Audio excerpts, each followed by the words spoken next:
Hi Cancer, this is Jov. This is our second channel. Tungkol po ito sa inyong February 12, 13, and 14, 2026, 3 days from now.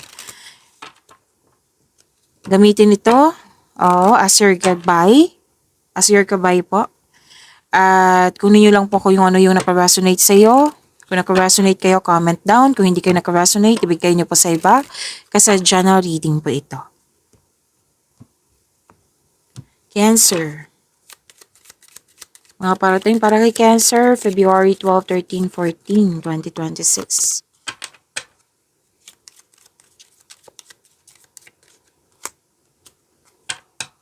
I don't read reverse card.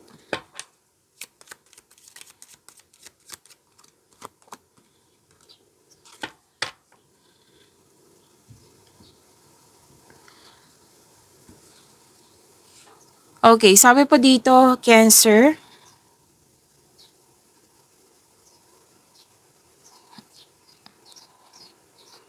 magkakaroon ng ending with new beginning. Pagtatapos, pwedeng may tumiwalag, umiwas, separation, space, nag-let go. Oo, nang dahil sa ending na ito, magkakaroon siya ng transformation.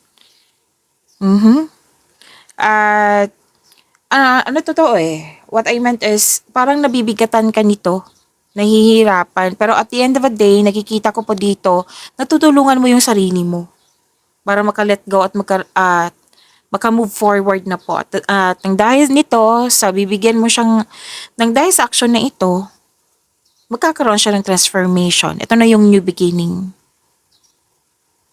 Tapos may malaking influence ang isang babae po. Sa inyong araw ngayon. Pwedeng ikaw to, pwedeng siya, na malaking kanyang influence. At sabi din dito na, anong tawag nito? May positive outcome. Yes, may success akong nakikita dito. Dahil sa new beginning na ito, magkakaroon siya ng success, magkakaroon siya ng positive outcome. At magkakaroon ng time sa kaibigan. Pwede din may bago kayong kaibigan ngayon. Okay, so claim this positive outcome.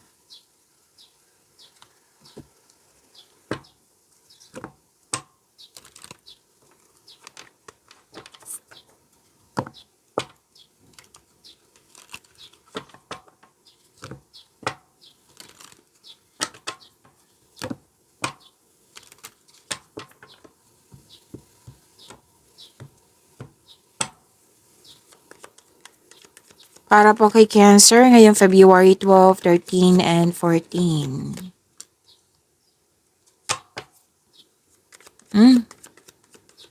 Okay.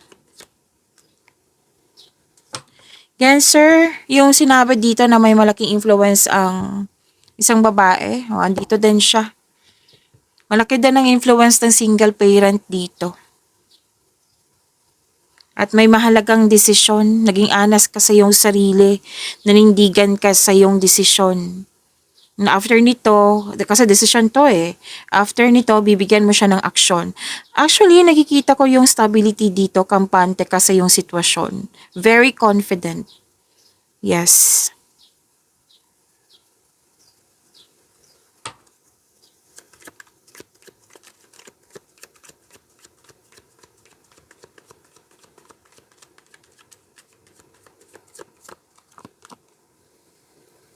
May ganap na challenges or struggle, pero buong tapang mo itong harapin. Katapangan at kumpiyansa nakikita ko dito Oo. May ganap din na pinagtanggol mo yung kaibigan mo o miyembro ng pamilya laban sa iba. Ang advice ng card dito na huwag kayong tumutok masyado sa problema kasi magdudulot ito ng magtigil po. So may ganap na conflict, oo. Ang sabi dito na mag-usap kayo ng mahinahon kasi habang nagsasalita ka, hindi siya nakikinig. Nagsasalita din siya.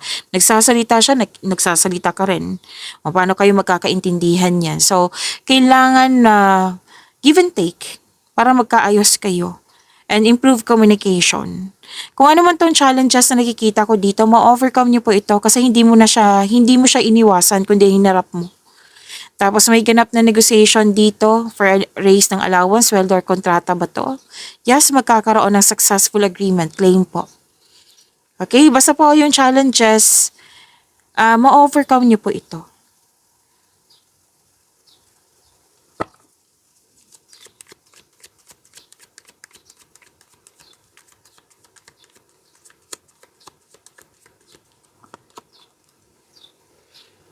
Mahinahon kayo, matured, mapagmalasakit, maaari ding emotional, nagsisat ka ng boundaries, guarded ka while being mindful of those around you. Concerned ka pa rin sa kapwa mo kahit nag-put ka ng limitation or boundaries. And may parating sa iyo na bagong tao sa mga single dyan. Mm na marunong itong magbalanse sa kanyang emotion, mas taas din ng pasensya.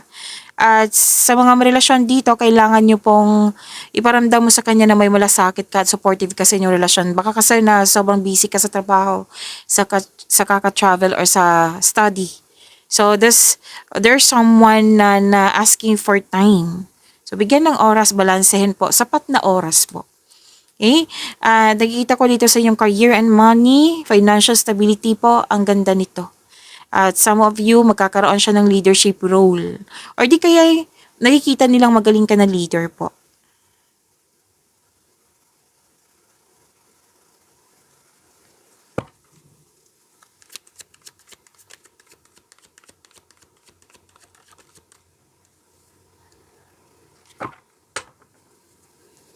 Wow, this is wealth and generosity.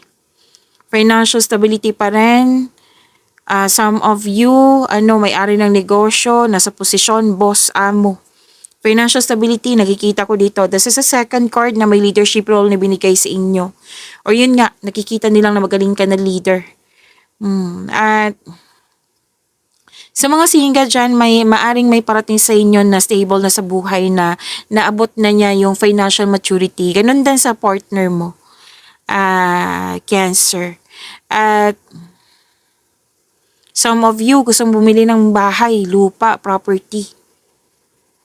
Taas ng tagumpay ito ha, lalo na sa kaperahan. At katatagan ay nasa yung kamay na, hawak mo na. At may nakita ko dito isang tao na very supportive sa iyo. Na maaring magbigay ito ng puhunan sa iyo para tulungan ka na makamit yung layunin mo sa buhay.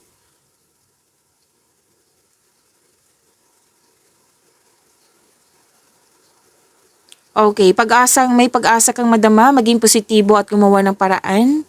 So, ang sabi ng card dito, nag-offer po ito ng hope and guidance. Kung nahirapan ka ngayon, have faith that your luck is about to change for the better. Maaari din, inspired kayong mag-create ng beauty and style in your home, nag-general cleaning, nag-renovate ng bahay o nagpatayo ng bahay. So sa mga nawala ng pag-asa dyan, sinabi ng card dito na all your dreams are coming true. Kailangan nyo lang magtiwala. And sa buhay pag-ibig, you're in a process on healing. Yes. At nakikita ko pa rin dito yung recording sa money nyo, magkakaroon siya ng financial stability, may money luck, L-U-C-K. Okay, makakatanggap din kayo ng awards and fame. Pagyamanin niyo po yung blessings sa binigay sa inyo. Cancer, see you tomorrow. Maraming salamat po.